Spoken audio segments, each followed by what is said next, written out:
Hey Gators and sports fans, get all your Gator talk, news, analysis, and opinions on the Pod Up with Matthews in the Morning podcast.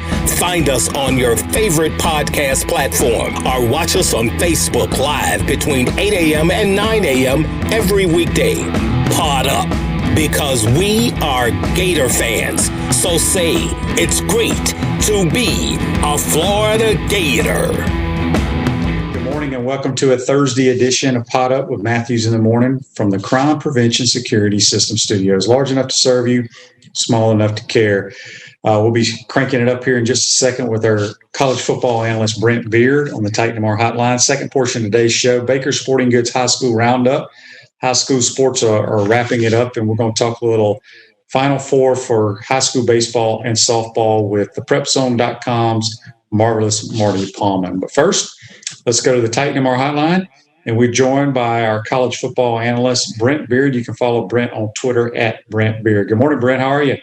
Shane, good morning. Always great to be with you, and we are anticipating the magazines out literally at any second. I've been stalking the store, Shane, to get a preseason magazine, so we expect Lindy's and Athlon out very soon, so we're certainly excited about that. But we've gotten a lot of information over the last few days, particularly with television schedules and media days and things of that nature. So, man, it's something different every day, isn't it? It really is. Speaking of media days, I know they announced, it's been about a month now, about SEC media days going back to Hoover, correct? Correct. It is. Now the ACC just announced on Tuesday that they're going to be in Charlotte July 21 through 22.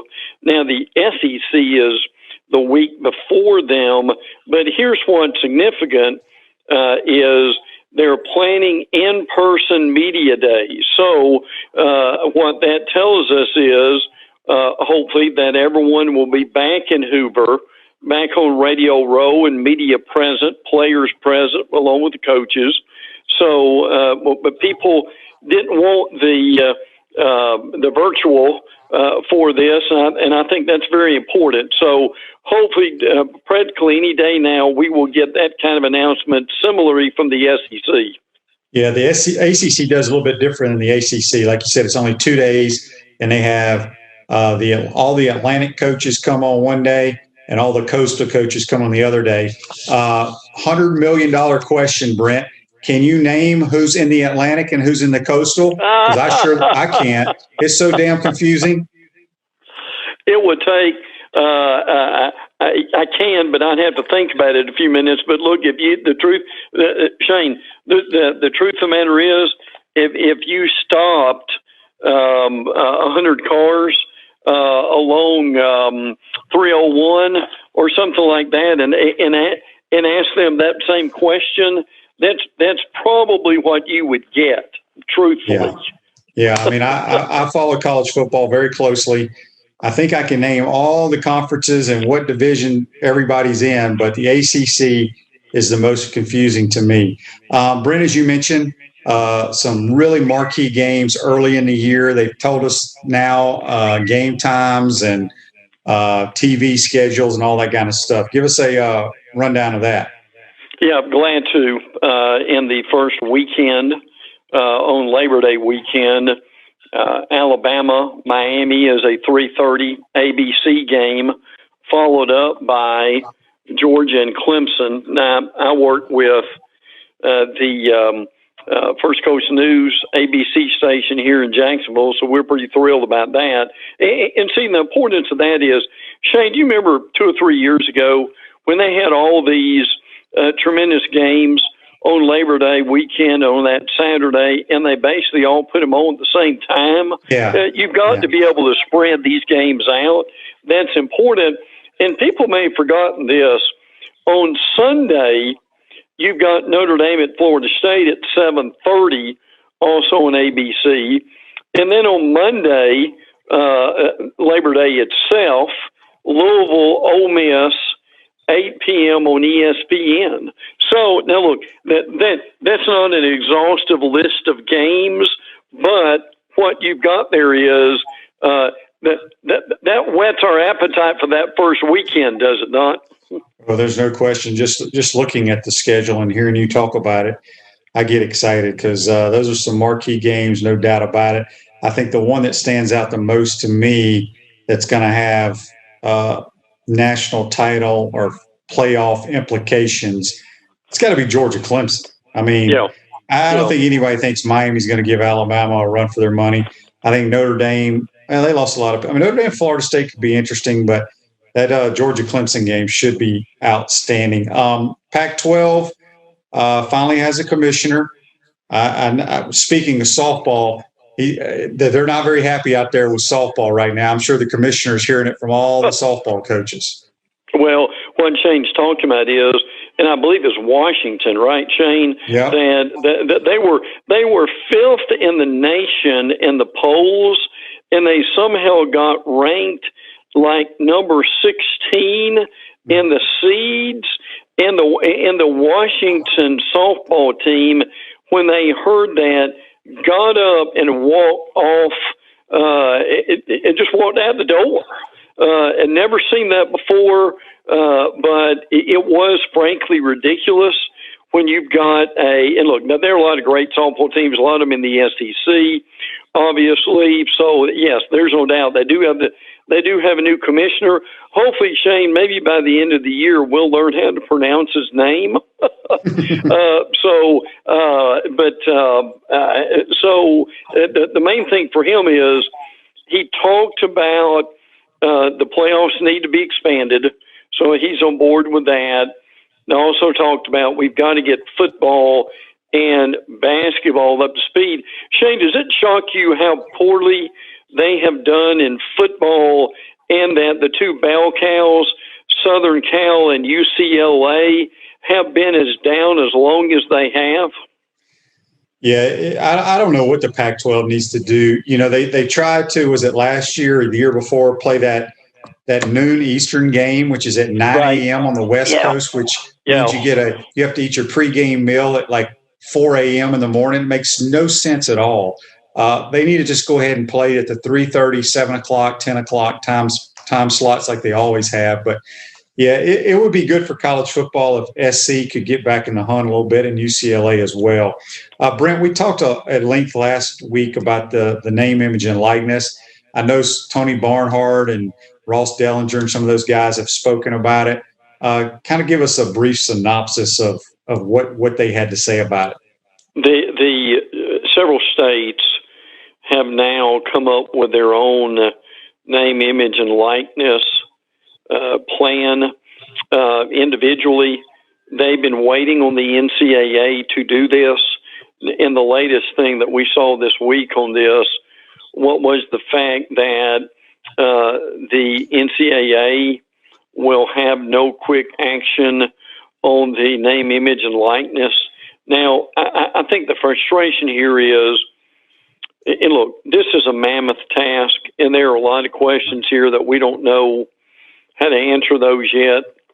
But the NCAA probably 3 to 5 years ago, right, Shane, should have come out with this and had at least some general guidelines to go by and got ahead of the game instead of waiting on the states in order to do the same. What we think that it's going to be passed, possibly. And I know Tony Barnhart, who was a very respected journalist, came out and said that even though the NCAA is moving slowly, he thought that something may be done by then. And then pretty much a day or two after he came out with his column, Dennis Dodd, who usually is on top of this, came out and he thought that they may or may not have anything by July at that point, which would certainly be disappointing too. So that's kind of the date to look at as far as name, image, and likeness. And keep this in mind too, Shane, on the transfer situation of the transferring within the conference. the other date to think about is the end of May or the first week of June. The SEC special committee made up presidents and chancellors are going to vote on doing away with the old rule and instituting the new rule, meaning that you won't be penalized if you transfer within the conference. Now, again, when you're dealing with presidents and chancellors, you still don't always know what they're going to do. But so those are two important dates, 1st of June at least, and July 1. If you got joint pain in your knees, shoulders, hip, or back that won't go away, you need to check out QC Kinetics for long-lasting relief. Not surgery, drugs, or downtime. Schedule your free consultation at QC Kinetics, 352-400-4550. Call today. That's QC Kinetics, 352-400-4550. Speaking with Brent Beaird here on the Titan MR Hotline from the Crime Prevention Security System Studios. Okay, Brent. I mean, it's not a whole lot's going on in college football. It's kind of like a little dead period, some downtime. Let's run through the league a little bit. Any news coming out of Tuscaloosa with Alabama? Yeah, and look, the transfer portal has got everybody still keeping up with new things. Bama's added a punter from Troy, Jack Martin, who averaged nearly 50 yards a kick, 46 to be exact, had 8 punts of 50 plus. And people say, well, what's a big deal? Look, if you're a Gator fan and the punters that Florida's had over the last few years, you can appreciate this. Shane, at some point, don't you need a guy who can flip the field? If you're deep in your territory, that can save you a game, does it not? Yeah, like I said, we've had, I think our last two punters are the Townsend brothers, Johnny Townsend and Tommy Townsend, and they're both in the NFL, both outstanding players. But because Johnny was here in the Muschamp, or maybe he was with McElwain. I think McElwain. He used to flip the field all the time, and Tommy was a tremendous player as well. Yeah. And so you're exactly right. That's kind of a lost art and kind of a part of the game that people don't think about anymore. Is how important a punter is in flipping the field position. What's going on in Auburn? Anything exciting? Auburn at this point, they've got their own players coming and going. And on Wednesday, Vanderbilt defensive back Donovan Kaufman is transferring from Vanderbilt to Auburn. So that's going to help them. They also got Darius Knighton, who is a commitment from Southeast Missouri State. He is a safety. So they need some help in their secondary. So these are a couple of guys who can help them too, and that's going to help. I thought this was a very interesting stat, and I give Josh Batali, he writes for the Montgomery Advertiser, this. Shane, Auburn goes to Penn State in September. Oh. The Penn State game will be Auburn's first game versus a Big Ten opponent during the regular season since 1931. Wow. So it's probably the same way for most SEC teams, don't you think? I don't think there's any doubt about that. Now look, Auburn's played plenty of Big Ten teams in a bowl game, but as far as during the regular season, I would agree with that. And hopefully, with the playoffs being expanded, we're going to have more of this, Shane, or we're going to have better games, because one of the big criteria for the committee is who did you play? And look, eventually, sooner or later, some team's going to be left out because they didn't play anybody during the season. Yep, that's so true. That is so true. Arkansas, this is year 2 for Sam Pittman. Do you think, Brent, I mean, I know they're still excited there. They had a pretty decent year this year in year 1. How do you think year 2 is going to go for Pittman? I think that if they can solidify the quarterback situation, that they could be pretty good. Now, they've got KJ Jefferson, and they've also got Malik Hornsby. Now, both those guys are pretty mobile, dual threat guys. They're not real accurate passers. But, now look, they won 3 games year in the conference. The year before that, they won 0. So that's an improvement. The problem is they play in the Western Division. They're not going to win the West any time at this point. But if they have any kind of improvement like they did in the first year, in the second year, which is usually when you improve the most as a coach in a program, they bear watching. Now, again, Felipe Franks is not there. He obviously is in the NFL. But I do think they'll have a better line of scrimmage. I think they've got better talent at this point. And by the way, Shane, this is a little bit different. Hunter Yurachek, the athletic director of Arkansas, this is what he said about Sam Pittman's contract. He said, what I did for Coach is we just did a total reset of his contract. So he's kind of starting from year one again. So in a sense, he's been given a 1-year extension. I think we know this happens, but you rarely hear an AD actually admit that. So I thought that was a little bit kind of different in some ways, but that's something and you may have, but I've rarely ever heard that being done, or at least the AD coming out and voicing it the way that he did. In my mind, Pittman with that improvement, he deserves that, but it's interesting to actually hear an AD admit it, right? No doubt. LSU, I think we know there's a quarterback battle going on. We feel like they're going to be a pretty talented team. Anything else come out about all the Darius guys, just basically all the off-the-field mess going on in Baton Rouge? Anything new? No, it's quiet right now, but something could come up with that, but basically at any day. Now, what also is going on at LSU are two things. One, Major Burns has announced that he is going to be playing at LSU. He originally went to Georgia, if that name sounds familiar. He was a 4-star, number 13 safety in the country in 2020. So he comes to LSU, and I'm telling you, that defense is going to be good. Their front seven will be something to be dealt with. And the other thing is the LSU UCLA game in the Rose Bowl on September the 4th will be on prime time on Fox. So you'll have Georgia Clemson, and then you'll have LSU UCLA.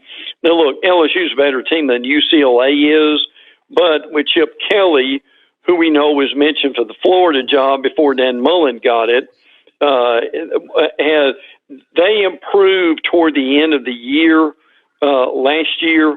So we've got to think about that a little bit too. And the other thing that's kind of interesting about that is, and I'm curious if you think this might make a difference, UCLA plays Hawaii on week 0. They're again week 0 games, Hawaii, UCLA on August 28th. And then on September the 4th, UCLA plays LSU. UCLA's second game, LSU's first game.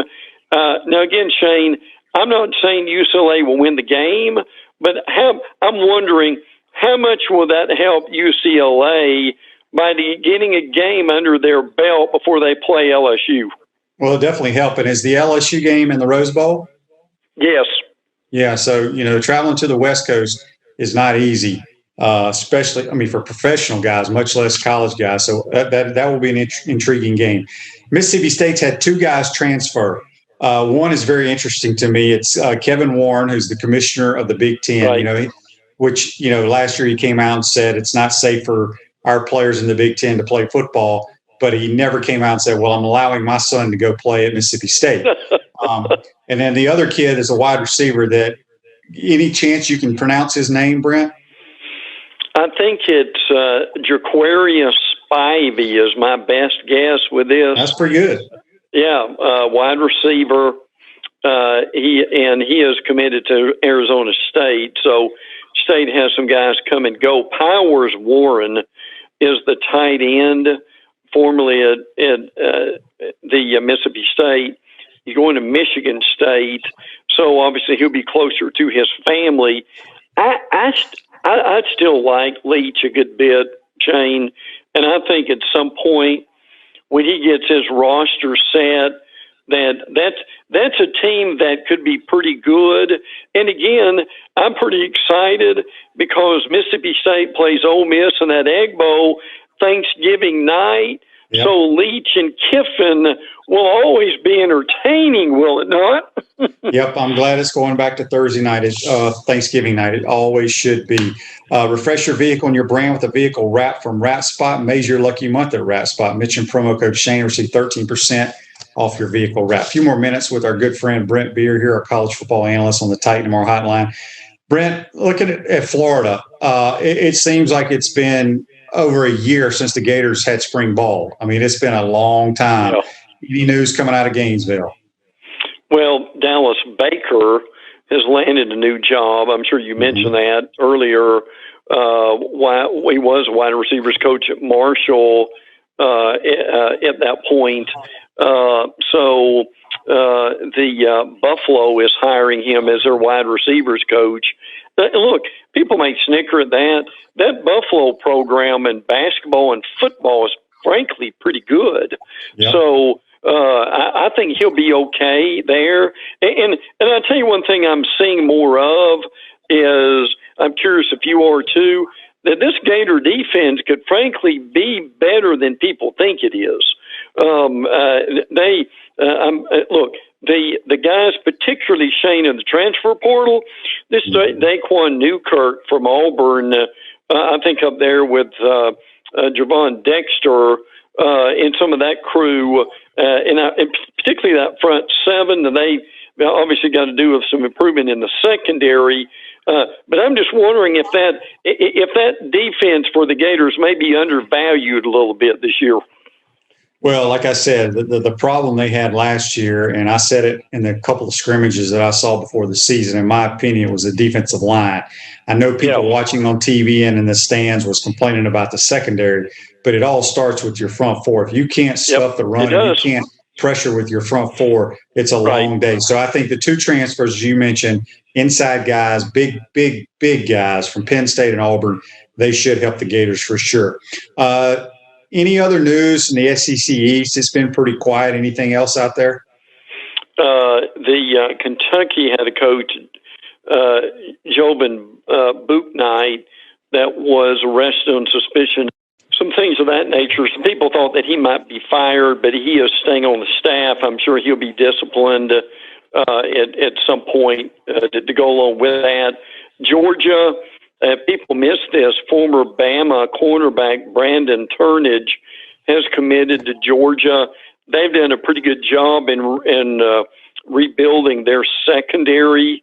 And by the way, Tommy Bush, the former Georgia wide receiver, is going to North Texas also. So there's not a lot of news out of there. But I tell you what I'm hearing. I'm curious if you are too. We know Georgia and Florida are going to battle for the East. The question is, who's going to be third? I'm seeing more Missouri, Shane, than anybody else right now. And remember, Connor Bazelak, the guy at quarterback, both you and I thought made some improvement last year. He's coming back. So I don't think it's that much to say that they won't be pretty good. And by the way, South Carolina, home and home with North Carolina in 2028, 2029, but they're going to meet in Charlotte in 2023. Look, that's a pretty good rivalry, Shane. That's a shame they don't play more often than they do. I agree 100%. I think South Carolina, North Carolina, that should be like the first game of the year for both of them. They should play that thing in Charlotte every year. Brent, before we let you go, any nuggets? I love this move that Tennessee has made about moving the Bowling Green game to Thursday night and get it off of Saturday. Josh Heupel's debut. Shane, if you want to give your school some publicity, and particularly we know this is for recruiting too, in a game against Bowling Green. Now, the previous regime with Jeremy Pruitt may have lost this game. I think at least Josh Heupel will very likely at least put up points to win the game. I thought that was a good move to move that game to the first Thursday night. Yeah, I agree. I do agree with that. I think Tennessee is going to be the most improved team in the league. I don't know why I think that. I just think offensive guys have that opportunity more than these defensive-minded head coaches. Anyway, Brent, great stuff as always. Have a tremendous weekend, and we'll talk to you next week. And hopefully when we talk next week, we'll have Lindy's and Athlon in her hand. Shane, how about that? That's right. If you're in the Jacksonville area, you will run into Brent Beaird. He will be up and down the aisles at Publix waiting for it. Absolutely. All right, Brent, take care, my man. We'll talk to you soon. You too, brother. Take care.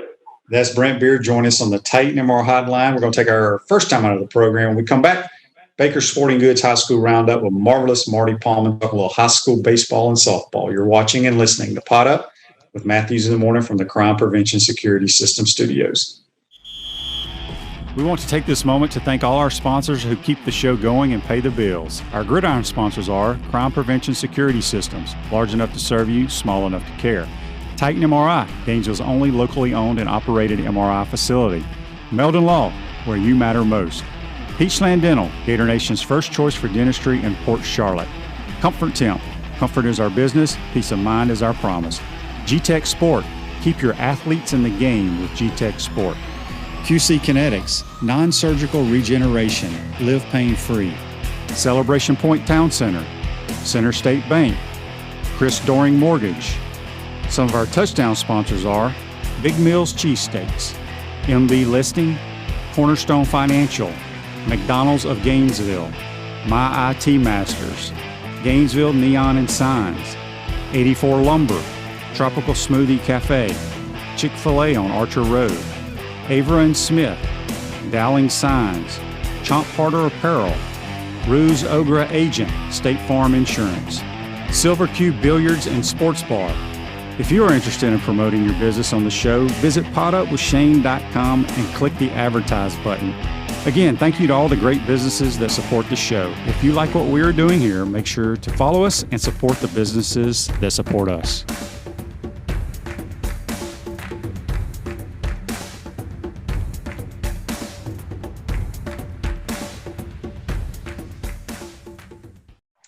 Welcome back to the Crime Prevention Security System Studios. Center State Bank is becoming South State Bank, but we still put business first. We understand that small businesses need a community business partner that they can rely on. South State will still have 4 convenient Alachua County locations. South State Bank, banking forward, member FDIC. I want to thank Brent Beaird for joining us on the Titan MR Hotline. We're now going to head back to the Titan MR Hotline. We're going to be joined by the marvelous one himself, marvelous Marty Pallman, talking a little high school sports. We got some state champs locally here in softball, and possibly we'll have in baseball as well. Good morning, Marty. How are you? Morning, Shane. Good to be with you as always. How you doing? I'm doing well. Quick little update on the PGA Championship. I know you're a big golfer, Marty. Jimmy Walker leads at 2 under par, and he's played 2 holes. He's birding them both. That's a pretty good start. Marty, I know you've been very busy calling JUCO baseball games, and I think you've been calling the high school softball games down there. Been busy man, huh? Yeah, it's been pretty busy last few weeks. We've been Mike Rideout and I have been following Trenton and Newberry baseball. Really, it's been pretty busy few weeks. Originally we thought Santa Fe was going to be the team to watch in high school baseball. And unfortunately, they get knocked out early in Class 4A. They lost in the first round after really a great season, and now Newberry has been the team that's kind of taken up the mantle in Class 1A. And they had, after the win last night in Fort Myers over Hamilton County 3-2, which they knocked out Union County. Hamilton County did last week in the Elite Eight, the region final. Now Newberry's going to play tonight for the state title in Fort Myers against Chipley. So Trenton in softball, they get it done yesterday here in Claremont, which is where I am, broadcasting the state softball finals. And Trenton is just an amazing story because you think about it, they had never won a fast pitch softball title until 2019. They were the runner-up in 2018 in 1A. They win it in 2 years ago. Last year, 2020, they're undefeated when the season comes to an end. And then this year, they lose one game to a 4A Baker County team in 8 innings that was a region finalist, and they go 19-1 and win another state title. So they go 57-1 in the last 3 seasons.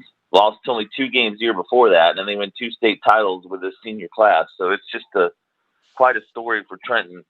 And their coach Todd Bryan announcing yesterday that he announced before the season he was going to retire as the coach, so he is stepping down.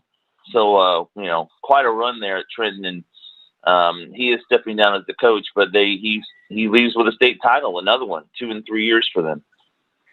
Marty, speaking with Trenton for a few minutes, as you mentioned, their record in the last 3 years or whatever, I think it's like you said 56, 53, 54-1 or something along those lines. And you watch a lot of college softball. I mean, you watch college softball as well, but you broadcast all classifications. Trenton being on 1A and how dominant they have been, can they compete with like the 6, 7A type schools if they were like in their classification? Well, we're going to see those teams here the next couple of days. I would say the Trenton team a couple of years ago that was undefeated, 2019, probably could have, yes. That team that year had about 6, 7 Division I signees. This year they have only about 3 or 4, but still the pitcher that they have had Darian Ingram, who, by the way, has been starting since her 8th grade year, and she's now a senior. Yeah. And here's the thing. There's a funny story about that. We were talking to her yesterday after the game, and she said that they're going to be starting a 7th grader next year as the pitcher. That's who's going to be taking over. They have a second baseman the second baseman this year is a 6th grader. She's going to be the starting pitcher next year. But Darian Ingram, she's going to be put at FAU next year. Her twin sister, Adrian, is the shortstop. She's been her starting pitcher for 5 years. And, I mean, she struck out 17 in the semifinal game against Brantford. She struck out 13 yesterday. She made a couple of mistakes against Jay in the championship game yesterday. They hit a couple out. 2-run homers, but the wind was really blowing out here yesterday. In fact, the weird thing about the weather here the last couple of days, despite being in the middle of the state, the wind's been 20, 25 miles an hour kind of blowing out here in Claremont. So it's been a little different, and Jay got a couple of home runs. Their opponent for Trenton yesterday had a couple of home runs get out of the wind, but Keely Zingaro was the star, and she has been the star hitting for Trenton. She hit her 11th home run of the season yesterday. She was another one of those seniors for Trenton. But Ingram's quite a pitcher. She's heading to FAU. Zingaro is heading to Stetson. And they've had Division I talent. So Trenton's a team that they could compete with the 4A and 5A teams. Like I said, their only loss this year was to a 4A Baker County team, and it was an 8-inning game where they lost 3-1. So no doubt they can compete with higher classification teams. I think the 2019 team, and I think 2020 Coach Bryant would have told you was a little better, but still they're pretty tough to beat when it comes to playing some higher classification teams. Yeah, congratulations to them. The tremendous program out there. You mentioned they've had 7th graders. They got a 6th grader playing. Are there different rules for, within the FHSA for like the 1A schools? Because I know at the big schools like here in our area, the Buchholzes, the Gainesville Highs, Eastside, you cannot play any sport at those schools until you are enrolled in the high school. So I guess at the rural schools, you're able to do that? Well, my understanding is as long as if, like, for instance, Trenton is a high and a middle, or they, as far as the middle school is part of the high school, probably. Right. That's how they do that. So, and in some of those towns like Trenton, they have the school together. So that's how it works. Whereas, of course, at Eastside and Gainesville and Buchholz, in Gainesville, they have the junior highs or the middle schools that feed into the high school, so it's a little different. But that's how that works, and that's how they can play in 6th graders, 7th graders, and of course PK Young has the same kind of deal, right, in Gainesville. So that's it's a little different. But, the same thing is true of, there was a game last night in 2A. Canterbury played University Christian from Jacksonville. Canterbury's from St. Pete. And they had Canterbury had an 8th grader who was their best player. I mean, they had no seniors on those teams. Wow. And those are private schools, so I mean that's a little different. Those are private schools. One's a Catholic school, one's a Christian, a school in church school in Jacksonville. So, different rules. 2A is more a little different than 1A. No doubt. At Chris Doring Mortgage, they do mortgage lending right, helping home buyers throughout Gainesville and North Central Florida. Call Chris Doring Mortgage today at 352-244-0840. Speaking with marvelous Marty Pallman here on the Baker Sporting Goods High School Roundup on the Titan MR Hotline. All right, Marty, real quick, any other higher classification softball teams still in the hunt since you're down there calling them in the North Central Florida area? Actually, let's see, just some of the teams really from Jacksonville area are about all that's left. We're pretty much done in the North Central Florida area. If you want to look down towards maybe Ocala area, down towards that area, just Eustis and Hernando, that's about it. They're playing today in 4A. But from Jacksonville, Orange Park Ridgeview is playing today against Eustis this morning. But really, we're heading down towards the Orlando area more and down towards South Florida as we head into 4A, 5A, 6 and 7A. So, yeah, pretty much it. The biggest story left is baseball tonight coming up with Newberry. And then we're kind of focusing on spring football. A lot of big games coming up this week. So, that's softball. Trenton's the story. They have been. And we're going to see next year, I think we're going to look more towards Brantford. Brantford was quite a story this year, advancing to the Final Four. And they really gave Trenton a game on Tuesday. They led 2-0 going into the 5th inning. Trenton had to score 3 runs to come back and win a close one. In fact, Trenton won both their games here by 1 run. They had to win yesterday against Jay on an error at the bottom of the 6th. So there were 2 tough games for Trenton to win the state title.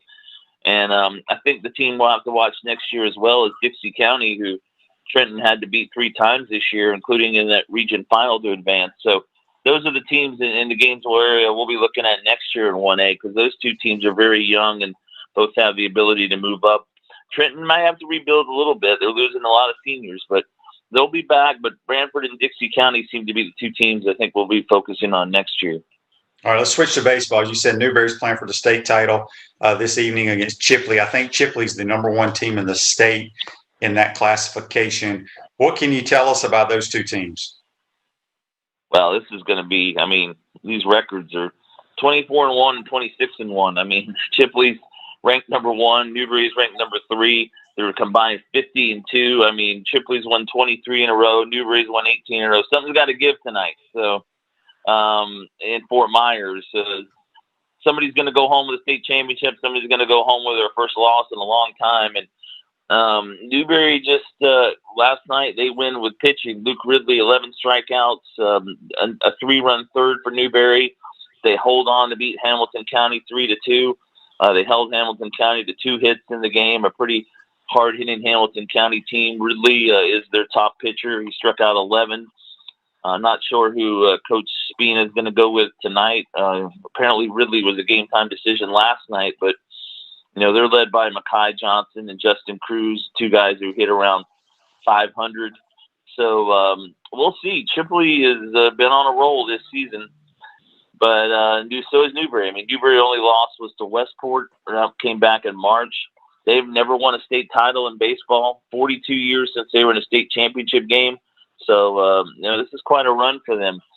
And it's hard to bet against them, but Chipley's going to be a tough opponent coming from the Panhandle. Yeah, I want to say the Newberry team's made up of a lot of transfers, correct?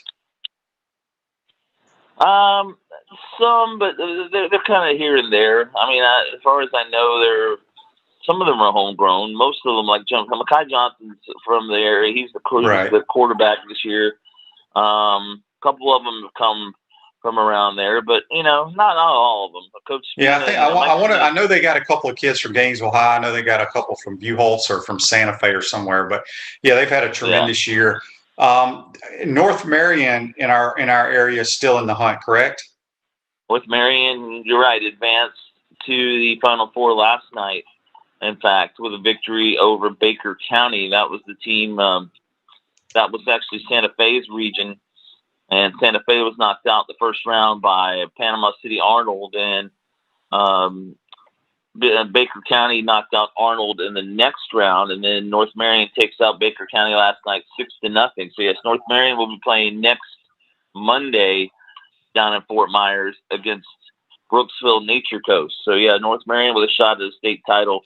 That's in Class 4A. They'll play next Monday afternoon, and then the state championship is on Tuesday. So yeah, the Colts still with a chance. That's the second time they've been to the state semifinals. Dale Hall does a really good job down there with that program.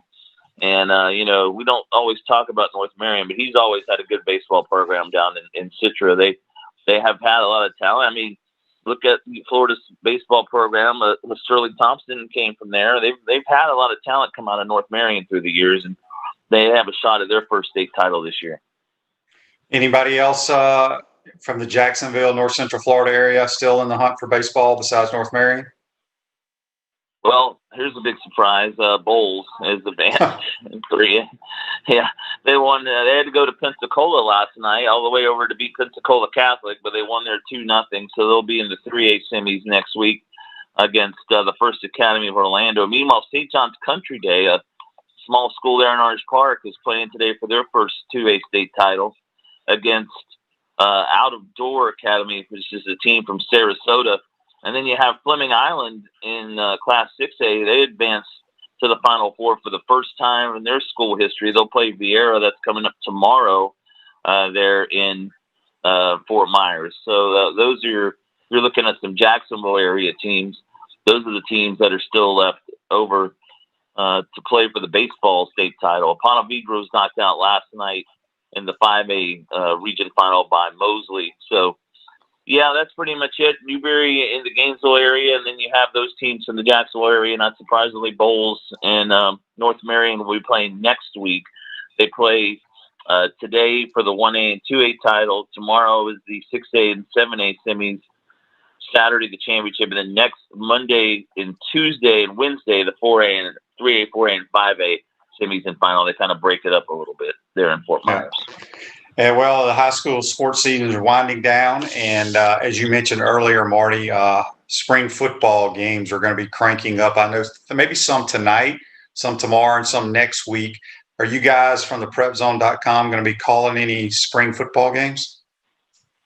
Well, obviously this week I'm here. I think Mike is Rideout is in Fort Myers calling the Newberry game tonight, which is at 7:00, by the way, down there in Fort Myers.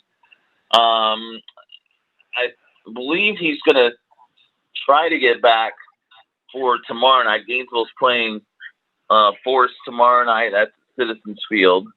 But next week the plan is we are planning on broadcasting Buchholz and Vanguard next Thursday from Ocala on the Prep Zone. That's next Thursday night, Buchholz and Vanguard. So next week, there's a lot of games this week. I know Union County playing Lecanto tonight.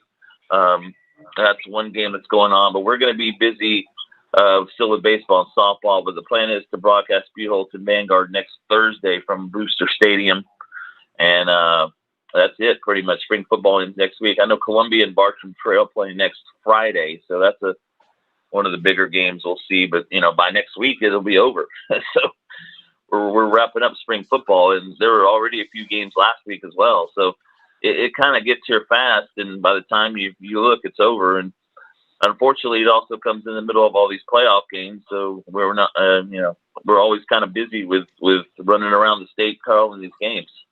Yep, y'all do a tremendous job as well. Last thing before we let you go, Marty, give me an early preseason or early prediction of who you think's going to have some good football teams in the North Central Florida area. Oh man. Well, oh boy, I've been so busy with this. I haven't hardly looked at football. I mean, I think we're going to have the same cast of characters, pretty much. I think Buchholz will be really good again. They didn't lose much at all. I think they're going to be good. If we're going to look for, Hawthorne will be really good again. I need to look for an improved team this year. Well, I think GHS has got to be better, but again, I haven't been out and seen a whole lot yet. But GHS is, it was getting better at the end of last year. So, from what I understand early on, they were the team to watch in the area of Bradford too. And now they've gone to 1A, and they looked really good in their spring game last week. So we're going to probably keeping an eye on Bradford as a real team to win that 1A state title. They can probably beat Madison County even or take them on this year. So we'll keep an eye on Bradford and the Tornadoes this season. Yeah, we got a Facebook Live here brought to you by Melvin Law from Joseph. He says Madison, Taylor, Jefferson County, and North Florida Christian have a 14 jamboree tomorrow night in Perry. So right. Okay. I've never been a big fan of the jamboree when I was coaching high school ball because it's usually on a quarter or a half, and it's just hard to get into a rhythm. And if one team keeps the ball away from you, hell, you may get one possession. That's right. I'm a big fan of playing an entire game. Yeah, that's why I don't think many coaches do those anymore. There are a couple of them. I think one of them is involved in Williston and Chiefland, and Bronson is going to have a jamboree. But there's another one I think next week. Yeah, they don't have a lot of them anymore. But I understand that you may not even see the ball. And why did you play this? Yeah. You went out there for a quarter just to see the ball. So. Yeah. All right, Marty. So if anyone in the local area wants to hear Newberry tonight or hear you on the call during softball, is there a way for them to do that? Yeah, we're on NFHSnetwork.com all week for the softball finals here in Claremont. Just NFHSnetwork.com. That is a feed if you want to watch those games. And then you can hear Mike tonight. He is on 106.9 FM in Gainesville for that championship game. That is 106.9 FM or imcountry.com. That's online as well. So that's in Gainesville. So that's the Newberry and Chipley game tonight. Mike Rideout will have the call from Fort Myers. He was on last night for the semifinal game as well. So Mike's in Fort Myers. I'm here in Claremont. We're breaking up the prep zone a little bit this week, but I'm here kind of doing the statewide call, and he's kind of keeping it in the North Central Florida area. When I mentioned that jamboree, John, I guess they're in the area here where that jamboree is going to be taking place. He says, I didn't hear about North Florida Christian coming to play. And Joseph responds, yeah, North Florida Christian's coming to play. They're only playing Taylor in Jefferson County. They said they weren't going to show up if they had to play Madison. Yeah, that sounds about right. Yeah, nobody wants to play Madison for sure. Nope. Madison's a powerhouse for 1A football. However, right. They were upset last year, I think by Union County or someone. Hawthorne beat them. Oh, it's Hawthorne. That's right. That's right. So, I know North Central Florida is made up of a bunch of pretty much us in the Panhandle are made up of all the 1A schools. But, man, between Hawthorne, Union County, Dixie County, Trenton, Madison. I mean, there's some good 1A football. It's a different type of football, but it really is good football. You enjoy calling those 1A games, Marty? I do, and I don't get to see as much as I'd like to because I'm usually Friday nights in Jacksonville. But that's right. Mike does a lot of those. Mike does a lot of those games. But I did get a chance to see Hawthorne last year in the playoffs, and yeah, I do.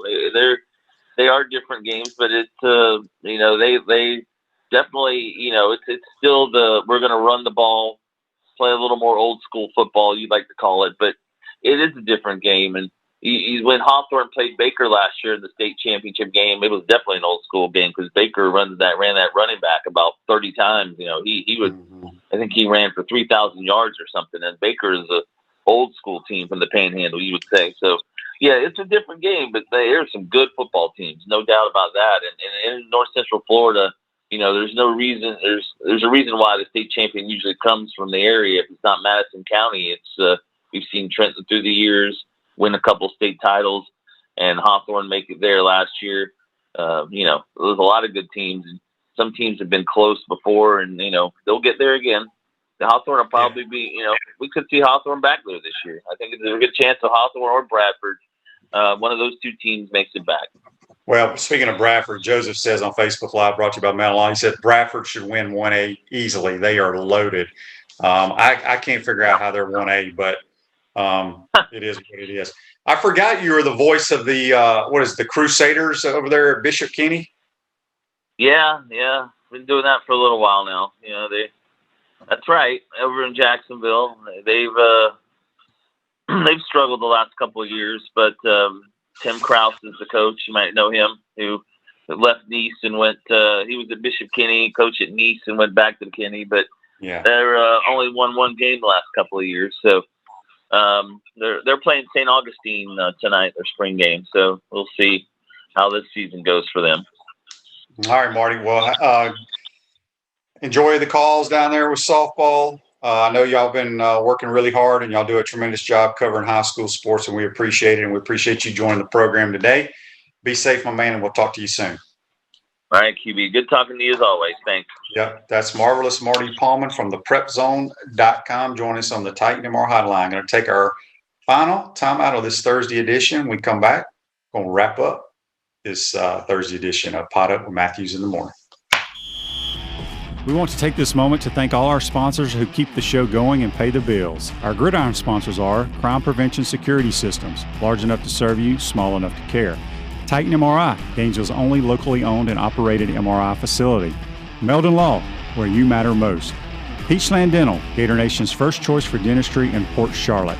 Comfort Temp, comfort is our business, peace of mind is our promise. G-Tech Sport, keep your athletes in the game with G-Tech Sport. QC Kinetics, non-surgical regeneration, live pain-free. Celebration Point Town Center, Center State Bank, Chris Doring Mortgage. Some of our touchdown sponsors are Campus USA Credit Union, Adams Rib Company, Doreen Weeby Realtor Caldwell Banker, MM Parish, Gator Dominoes, Celebrate Primary Care, Gator Bait Media, Wrap Spot, Okido America, Gators Dockside, Style Cuts, Ironwood Golf Course, TB Financial, Meadowbrook Golf Course, Darshakow Insurance, Silverback Concrete Company. If you are interested in promoting your business on the show, visit potupwithshane.com and click the advertise button. Again, thank you to all the great businesses that support the show. If you like what we are doing here, make sure to follow us and support the businesses that support us.